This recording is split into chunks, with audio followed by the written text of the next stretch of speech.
अस्सलाम वालेकुम। किसी ने क्वेश्चन किया है कि 22 की जो रिट होती है, जो जस्टिस ऑफ पीस के सामने की जाती है, ये कितनी लंबी चल सकती है।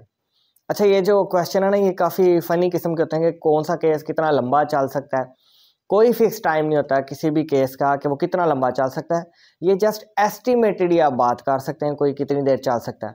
जहाँ तक बात है रिट्स की, जब आप रिट्स फाइल करते हैं तो चूँकि ये ट्रायल नहीं होती, इसमें एविडेंस पे बात नहीं जानी होती, जिरा नहीं होती, फाइनल आर्गूमेंट्स वगैरह किसी किस्म के कुछ नहीं होते, तो इन केसेस की डेट जो है छोटी हुआ करती है। तो अमूमन 3, 4, 5 तारीखें भी हो सकती हैं, 6 भी हो सकती हैं। अगर जस्टिस ऑफ पीस या जो आपका जज है वो आपसे कोई एविडेंस मांगता है, तफ्तीशी की कोई रिपोर्ट नहीं आई, थानेदार की रिपोर्ट नहीं आई, क्योंकि 22 की जो पिटिशन होती है इसके अंदर पुलिस की तरफ से रिपोर्ट भी मांगी जाती है। कौन मांगता है? जज मांगता है कि एक बंदा अदालत के अंदर आया है और वो कह रहा है कि जनाब मुझे इंसाफ नहीं मिला, मेरा पर्चा दर्ज नहीं किया जा रहा, तो आप जो है ऑर्डर दें थानेदार को, SHO को, कि वो मेरा पर्चा दर्ज करें।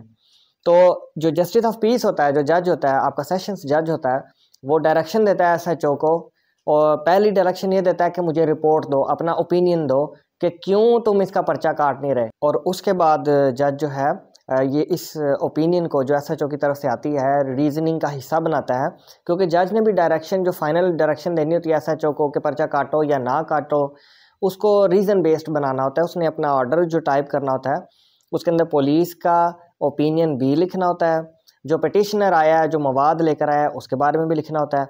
और अगर डॉक्यूमेंट्री एविडेंस की शक्ल में कोई भी चीज़ अवेलेबल है on the face of record, on the surface of the file, तो वो भी जो है उसने अपनी रीजनिंग में लिखना होता है जजमेंट में। तो इस डायरेक्शन के बाद कि मुझे पहले पुलिस की फाइंडिंग बताओ कि क्या पुलिस कह रही है, क्या समझ रही है, क्यों पर्चा दर्ज नहीं किया। उसके बाद जब वो ओपिनियन कोर्ट के अंदर आ जाता है तो जज साहब जो है देखते हैं कि ये ओपिनियन कितना कन्विंसिंग है, पुलिस की जो राय है, पुलिस का जो जहन है कि क्यों नहीं वो पर्चा काट रहे इस दरख्वास्त हिंदा का, वो क्या कह रहे हैं, क्या उनकी बात में सदाकत लग रही है कि नहीं लग रही, क्या मुझे पुलिस की फाइंडिंग को एक्सेप्ट कर लेना चाहिए या रिजेक्ट कर देना चाहिए। जजेस के ऊपर पुलिस की जो फाइंडिंग है वो बाइंडिंग नहीं होती। अब ये सिलसिला चलता है डिफरेंट डेट्स के अंदर, यही वो टाइम होता है जो तारीखों पे लगा करता है, 1, 2, 3, 4, 5। फिर जज साहब देखेंगे कि मुझे अब क्या फ़ैसला सादर फरमाना है।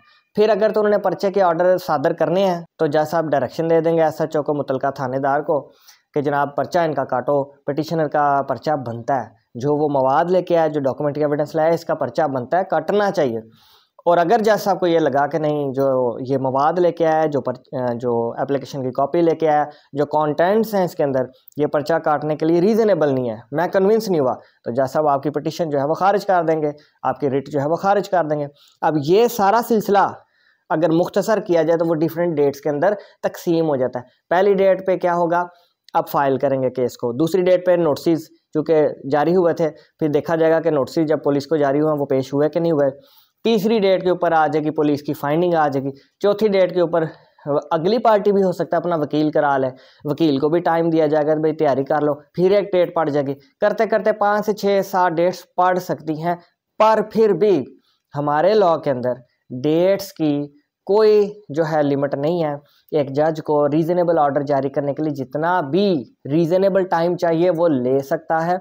ये पार्टीज़ के भी मफाद में होता है, जज के भी मफाद में होता है, इंसाफ के भी मफाद में होता है, लॉयर्स के भी मफाद में होता है, क्योंकि जस्टिस को देखना होता है कि हर पहलू से जस्टिस कायम हो जाए, इंसाफ हो, इतनी जल्दी भी ना हो इंसाफ कि किसी का हक मारा जाए, और इतना भी देर ना हो जाए कि फिर भी हक मारा जाए। तो रीज़नेबल चीज़ें जो थी, रीज़नेबल टाइम बड़ा देखना होता है कि इस केस के लिए कितना रीज़नेबल टाइम है, सरकमस्टांसिस को देखते हुए। उम्मीद है आपका आंसर आपको मिल गया होगा। कंसल्टेशन के लिए स्क्रीन पर नंबर दिया हुआ है, चार्जेस अप्लाइड है। Thank you very much.